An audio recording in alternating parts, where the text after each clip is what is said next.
बात शुरू होती है 8 नवंबर 1927 से। जी लंदन में ब्रिटिश सरकार ने एक इंडियन स्टैट्यूटरी कमीशन बनाया जी भारत के संवैधानिक सुधारों की समीक्षा के लिए। जी 7 सदस्य थे इसमें और सातों के सातों अंग्रेज। यहीं पर सबसे बड़ी दिक्कत शुरू हुई।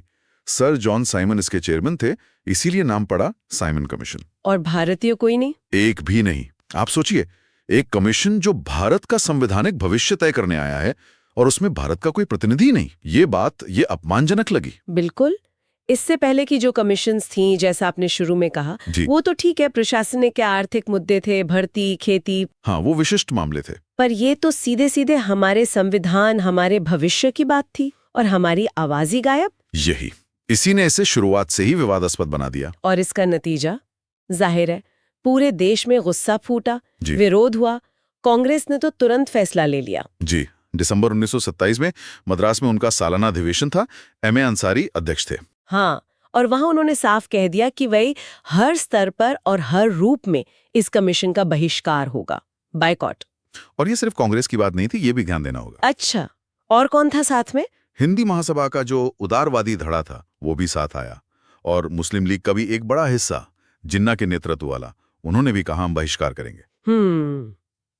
लेकिन आपने कहा एक बड़ा हिस्सा, मतलब मुस्लिम लीग में सब एक मत नहीं थे? नहीं, यही एक पेच था। मुस्लिम लीग में इस मुद्दे पर थोड़ी फूट पड़ गई। एक दूसरा गुट था, मोहम्मद शफी थे उसके नेता। उन्होंने लाहौर में अलग से मीटिंग की और उन्होंने सरकार का साथ देने का फैसला किया।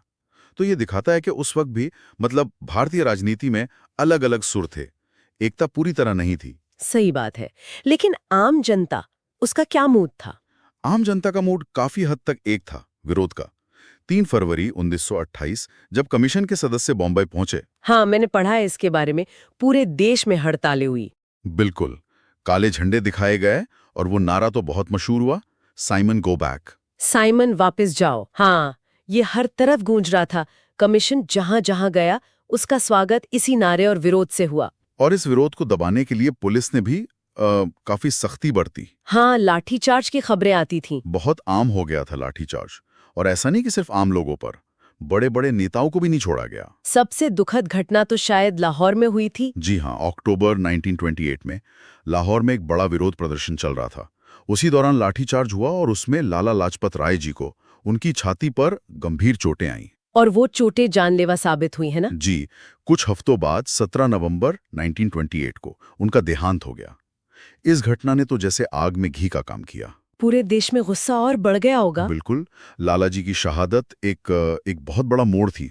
देखिए, इस पूरे साइमन कमीशन वाले मामले का ना भारतीय राजनीति पर 2 तरह का गहरा असर पड़ा। अच्छा, क्या असर थे वो? पहला तो ये कि इसने उन आवाजों को, उन कट्टरपंथी ताकतों को और मजबूत किया जो सिर्फ आजादी नहीं बल्कि समाजवाद के आधार पर बड़े सामाजिक आर्थिक बदलाव भी मांग रहे थे। और उस वक्त ना कांग्रेस के पास कोई बड़ा एक्टिव प्रोग्राम नहीं चल रहा था मैदान में, तो साइमन कमीशन के विरोध ने उन्हें जनता को फिर से जोड़ने, आंदोलित करने का एक बड़ा मुद्दा दे दिया। ठीक है, ये तो एक असर हुआ। और दूसरा? आपने कहा 2 असर हुए। हाँ, दूसरा असर भी बड़ा दिलचस्प है। वो जुड़ा है लॉर्ड बर्किनहेड से। वो उस समय भारत मंत्री थे, सेक्रेटरी ऑफ स्टेट। अच्छा, हाँ। उन्होंने एक तरह से भारतीय नेताओं को चुनौती दी, ताना मारते हुए कहा कि आप लोग सिर्फ विरोध करना जानते हैं, अगर आप में हिम्मत है तो एक ऐसा संविधान बना के दिखाइए जिस पर आपके सारे अलग अलग गुट, सारी पार्टियां सहमत हो। उन्हें लगता था कि भारतीय ऐसा कर ही नहीं पाएंगे। हाँ, उन्हें यही लगता था कि ये लोग आपस में ही लड़ते रहेंगे, कभी एक मत नहीं हो पाएंगे। तो ये चुनौती ये एक तरह से उल्टी पड़ गई। बिल्कुल, भारतीय नेताओं ने इसे एक अवसर की तरह लिया, एक चुनौती के तौर पर स्वीकार किया। इसी चुनौती ने अलग अलग राजनीतिक दलों को, आप कह सकते हैं, एक मेज पर आने को मजबूर किया। और इसी कोशिश का नतीजा थी नेहरू रिपोर्ट। एग्जैक्टली, उसी पर हम अब आएंगे, लेकिन उससे पहले एक नजर साइमन कमीशन की सिफारिशों पर डाल लेते हैं। रिपोर्ट तो उन्होंने दी थी मई 1930 में। हाँ, भले उसका स्वागत नहीं हुआ, पर रिपोर्ट तो आई थी। क्या कहा था उसमें? क्या मुख्य बातें थीं? देखिए, कुछ बातें थी जो सुनने में ठीक लगती थीं।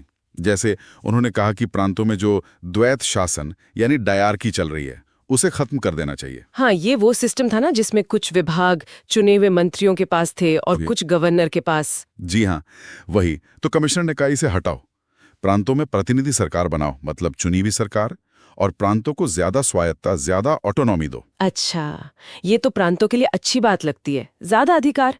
लेकिन केंद्र का क्या? सेंटर के लिए भी कुछ था? बस यही आकर मामला अटक गया।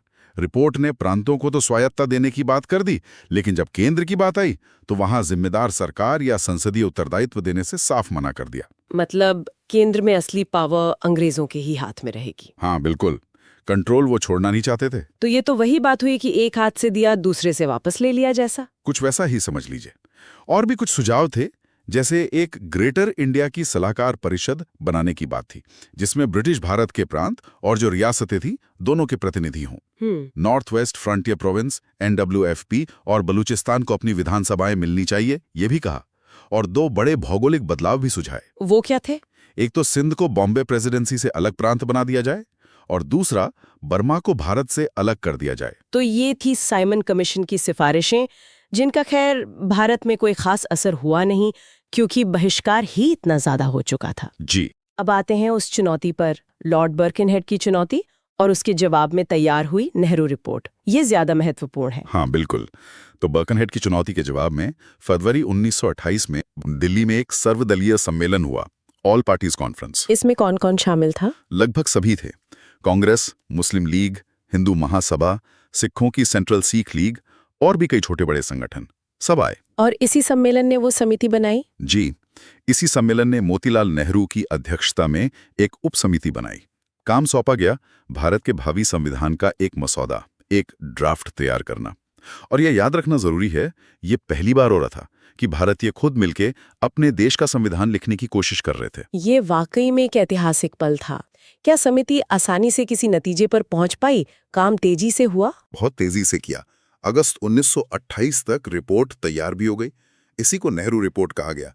और ज्यादातर बातों पर समिति में आम सहमति बन भी गई थी। जी। लेकिन एक बुनियादी मुद्दे पर आकर बात अटक गई। हाँ, ये बहुत महत्वपूर्ण मोड़ था। मुद्दा था कि आजाद भारत का स्टेटस क्या होगा। बिल्कुल। समिति के जो ज्यादातर सदस्य थे, बहुमत था, वो चाहता था कि भारत को डोमिनियन स्टेटस मिले। मतलब ब्रिटिश साम्राज्य के अंदर ही स्वशासन, जैसे कनाडा, ऑस्ट्रेलिया थे। हाँ, उसी दर्ज पर।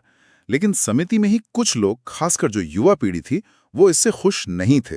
जवाहरलाल नेहरू, सुभाष चंद्र बोस जैसे लोग। जी हाँ, वो कह रहे थे कि हमें डोमिनियन स्टेटस नहीं चाहिए, हमें चाहिए पूर्ण स्वतंत्रता, कंप्लीट इंडिपेंडेंस। ये एक बड़ा मतभेद था जो शुरू में ही सामने आ गया। खैर, इस मतभेद के बावजूद रिपोर्ट तो बनी। क्या थी उसकी मुख्य सिफारिशें? एक एक करके देखते हैं। जरूर। पहली बात तो यही, लक्ष्य रखा गया डोमिनियन स्टेटस का। ठीक है।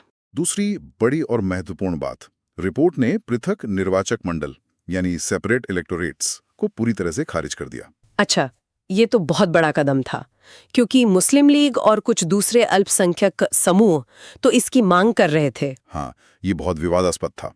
रिपोर्ट ने कहा कि नहीं, इसकी जगह संयुक्त निर्वाचक मंडल यानी जॉइंट इलेक्टोरेट्स होंगे, सब लोग मिल के वोट डालेंगे। लेकिन फिर अल्पसंख्यकों, खासकर मुसलमानों के हितों का क्या? उनके प्रतिनिधित्व का क्या? हाँ, उसका हल निकालने की कोशिश की गई। रिपोर्ट ने प्रस्ताव रखा कि ठीक है, जॉइंट इलेक्टोरेट्स होंगे, लेकिन केंद्र में और उन प्रांतों में जहां मुसलमान अल्पसंख्यक हैं, वहां उनकी आबादी के अनुपात में सीटें आरक्षित रहेंगी, रिजर्व रहेंगी। सिर्फ जहां अल्पसंख्यक है? जी। और साथ में ये भी कहा कि वो इन आरक्षित सीटों के अलावा सामान्य सीटों पर भी चुनाव लड़ सकते हैं। ये एक तरह का बीच का रास्ता निकालने की कोशिश थी।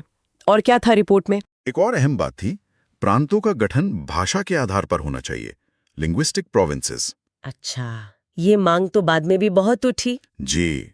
इसके अलावा 19 मौलिक अधिकारों की एक लिस्ट थी, फंडामेंटल राइट्स। उसमें क्या क्या था?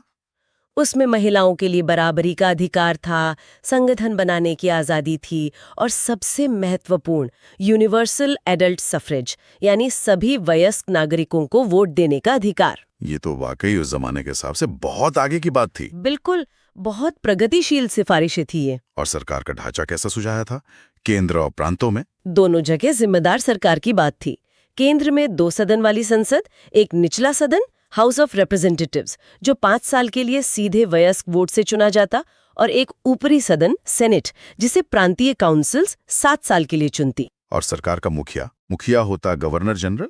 नियुक्ति ब्रिटिश सरकार करती, लेकिन वेतन भारत के खजाने से जाता। और उसे काम करना होता केंद्रीय कार्यकारी परिषद की सलाह पर, जो संसद के प्रति जवाबदेह होती। मतलब असली ताकत चुनी हुई सरकार के पास। और प्रांतों में भी इसी तरह 5 साल के लिए चुनी हुई प्रांतीय काउंसिल, उनका मुखिया गवर्नर, जो प्रांतीय कार्यकारी परिषद की सलाह पर काम करता। और कुछ खास बातें? हाँ, ये भी साफ कहा गया कि मुसलमानों के धार्मिक और सांस्कृतिक हितों की पूरी सुरक्षा की जाएगी और राज्य का धर्म से कोई लेना देना नहीं होगा। मतलब एक सेक्युलर राज्य की नींव रखने की कोशिश थी। ये सब सुनने में तो काफी सोचा समझा और विस्तृत लगता है। ऐसा लगता है कि बहुत मेहनत की गई थी। मेहनत तो बहुत हुई थी, इसमें कोई शक नहीं। लेकिन असली परीक्षा तो तब होती है जब आप इसे सबके सामने रखते हैं, है ना? अलग अलग गुटों की, पार्टियों की क्या प्रतिक्रिया थी? मुझे लगता है असली चुनौतियां यहीं सामने आई होंगी। बिल्कुल सही कहा आपने। यहीं आकर मामला फंसा। देखिए, मुस्लिम लीग की अपनी कुछ चिंताएं थीं जो पहले से ही जाहिर हो चुकी थी। हाँ, वो दिल्ली प्रस्ताव वाली बात, दिसंबर 1927 की। जी, उसमें उन्होंने कुछ मांगे रखी थी कि ठीक है, हम संयुक्त निर्वाचक मंडल मान लेंगे, लेकिन बदले में हमें केंद्रीय विधानसभा में 1/3 सीटें चाहिए। और पंजाब और बंगाल, जहां मुसलमान बहुमत में थे, वहां आबादी के अनुपात में प्रतिनिधित्व चाहिए। और 3 नए मुस्लिम बहुल प्रांत बनाए जाएं, सिंध, बलूचिस्तान और NWFP। तो ये उनकी मांगे थी संयुक्त निर्वाचक मंडल स्वीकार करने के बदले में। लेकिन नेहरू रिपोर्ट ने क्या किया?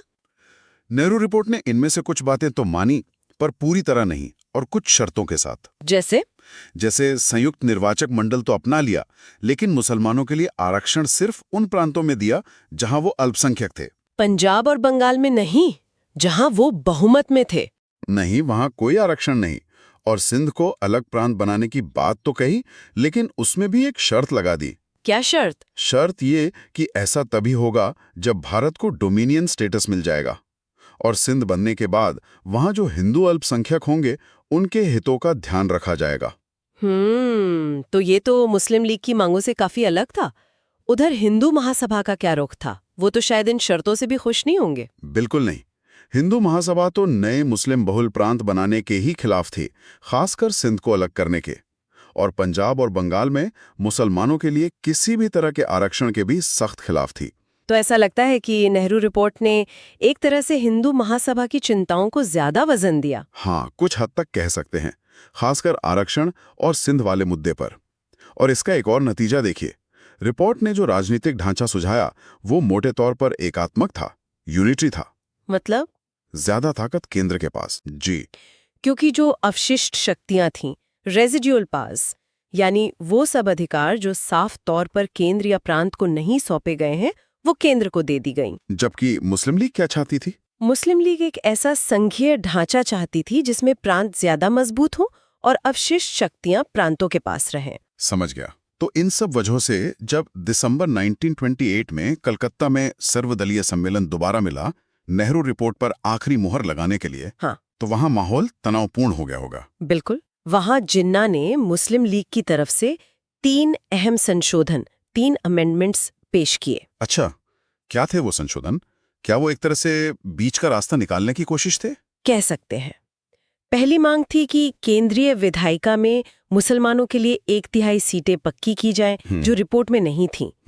दूसरी, पंजाब और बंगाल की विधानसभाओं में भी आबादी के अनुपात में सीटें आरक्षित हों, कम से कम तब तक जब तक वयस्क मताधिकार पूरी तरह लागू न हो जाए। और तीसरी वही अवशिष्ट शक्तियों वाली बात कि वो केंद्र के बजाय प्रांतों को दी जाएं।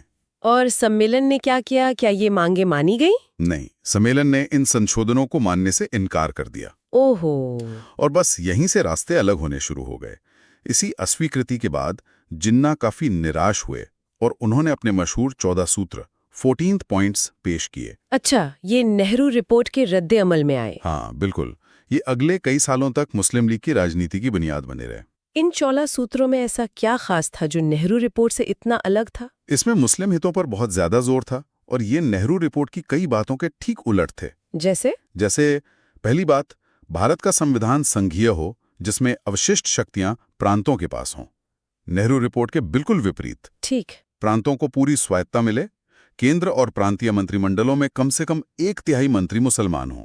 1/3, ये बड़ी मांग थी। जी, और सबसे अहम, पृथक निर्वाचक मंडल जारी रखे जाएं।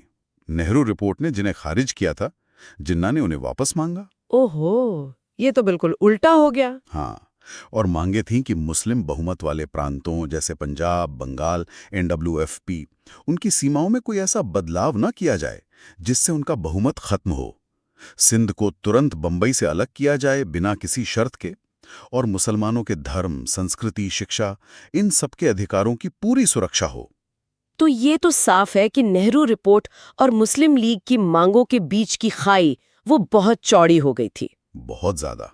लेकिन क्या सिर्फ मुस्लिम लीग ही नाखुश थी नेहरू रिपोर्ट से, या और भी लोग थे? नहीं, जैसा हमने पहले भी बात की थी, हिंदू महासभा को भी अपनी दिक्कतें थीं, सिख समुदाय के भी अपने ऐतराज थे, और मजे की बात यह है कि कांग्रेस के अंदर भी सब ठीक नहीं था। हाँ, वो डोमिनियन स्टेटस वाला मुद्दा, जो युवा नेता थे जवाहरलाल नेहरू, सुभाष चंद्र बोस, हाँ, खुद मोतीलाल नेहरू के बेटे जवाहरलाल और सुभाष बोस, वो डोमिनियन स्टेटस के लक्ष्य से बिल्कुल भी खुश नहीं थे।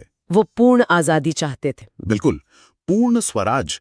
उन्होंने कांग्रेस ने जो रिपोर्ट को मंजूरी दी थी, जिसमें डोमिनियन स्टेटस के लक्ष्य को 1 साल की मोहलत के साथ स्वीकार किया गया था, उसे भी नामंजूर कर दिया। और उन्होंने क्या किया? उन्होंने अपनी अलग इंडिपेंडेंस फॉर इंडिया लीग बना ली। मकसद था कांग्रेस पर दबाव डालना कि वो पूर्ण स्वतंत्रता को ही अपना अंतिम लक्ष्य घोषित करे। तो कुल मिलाकर अगर हम देखें तो नेहरू रिपोर्ट जो इतने बड़े मकसद से शुरू हुई थी कि भारतीय मिलकर अपना संविधान बनाएंगे, वो कामयाब नहीं हो पाई। हाँ, ये कहना गलत नहीं होगा। वो अंदरूनी मतभेदों का शिकार हो गई, अलग अलग गुटों को साथ नहीं ला पाई। सही बात है। देखिए, साइमन कमीशन तो अपने गठन के तरीके की वजह से असफल रहा। मतलब उसमें भारतीय नहीं थे, इसलिए उसका बहिष्कार हुआ। लेकिन उसने अनजाने में भारतीय राष्ट्रवाद को एक नई ऊर्जा जरूर दे दी। और उसी ऊर्जा और बर्केनहेड की चुनौती के जवाब में नेहरू रिपोर्ट बनी। हाँ। अब ये रिपोर्ट अपने आप में एक मील का पत्थर तो थी, इसमें कोई शक नहीं, पहला प्रयास था। हाँ, ये तो मानना पड़ेगा। लेकिन ये उन जटिल सवालों का हल नहीं निकाल पाई जो भारत की विविधता, भारत की राजनीतिक हकीकतों से जुड़े थे। प्रतिनिधित्व का सवाल सबसे बड़ा था। सत्ता का बंटवारा कैसे हो, केंद्र कितना मजबूत हो, प्रांत कितने मजबूत हो, और आजादी का मतलब क्या हो, डोमिनियन स्टेटस या पूर्ण स्वराज। इन सवालों पर सहमति नहीं बन पाई। ये पूरी कहानी सुनकर ऐसा लगता है कि आजादी की लड़ाई सिर्फ अंग्रेजों के खिलाफ ही नहीं लड़ी जा रही थी। हाँ, बल्कि अपने ही समाज के अंदर जो अलग अलग आवाजें थीं, अलग अलग चिंताएं थीं, आकांक्षाएं थीं, डर थे, उनके बीच एक संतुलन बनाने की भी एक बहुत बड़ी जद्दोजहद चल रही थी। बहुत सही कहा आपने। एक ऐसा संविधान बनाना जिस पर इतने सारे विविध समूह राजी हो जाएं, ये उस वक्त शायद पहाड़ चढ़ने जैसा मुश्किल काम था। बिल्कुल। प्रतिनिधित्व को लेकर, पृथक बनाम संयुक्त निर्वाचक मंडल को लेकर, और केंद्र बनाम प्रांत की शक्तियों को लेकर जो बहस शुरू हुई, हाँ, वो बहसें आगे चलकर और तीखी होती गईं।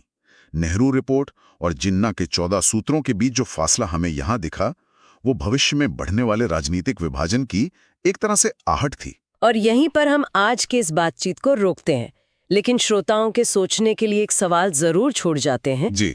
जिस तरह नेहरू रिपोर्ट और जिन्ना के 14 सूत्रों ने प्रतिनिधित्व और सत्ता के बंटवारे पर इतने गहरे मतभेद सामने ला दिए थे, क्या हम ये कह सकते हैं कि भारत के भविष्य में जो दुखद बंटवारा हुआ, उसके बीज कहीं ना कहीं इन्हीं शुरुआती असहमतियों में, इन्हीं सुलझ ना पाए सवालों में छिपे थे?